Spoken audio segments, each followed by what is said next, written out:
আসসালামু আলাইকুম গাইস। আসলে বিষয়টা হয়েছে কি, আমি তো স্টুডেন্টদের জন্যই কাজ করি। আমি নিজেও একজন স্টুডেন্ট, তো আমার নিজেরও এক্সাম শুরু হয়ে গেছে। তো আমি অনেক দিন ধরে অনেকেরই মেসেজের বা কোনো কিছুর রিপ্লাই করতে পারতেছি না। তার জন্য আমি খুবই দুঃখিত। প্রোডাক্ট সব কেনা আছে, প্রোডাক্ট সব স্টকে আছে, বাট আমি যে একটা সময় দিব সেই সময়টুকু আমার হাতে এখন নাই আপাতত।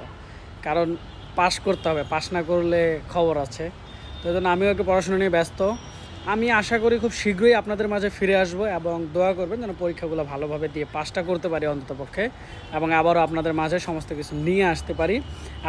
এবার যখন আবার আসবো, সর্বোচ্চ 1 মাস লাগবে। আর যখন আসবো তখন আরও নতুন কিছু জিনিসপত্র থাকবে এবং আরও বেশ কিছু জিনিসপত্র বাদ যাবে, যেমন যেমন ফ্যাশনেবল অ্যাক্সেসরিজ, তারপর হচ্ছে বিভিন্ন আইটেম, এগুলো বাদ চলে যাবে। শুধুমাত্র স্টুডেন্টদের প্রয়োজনীয় যেগুলো পড়াশোনার জন্য দরকার শুধু সেগুলোই নিয়ে আসবো, আর এর বাইরে আর কিছু থাকবে না।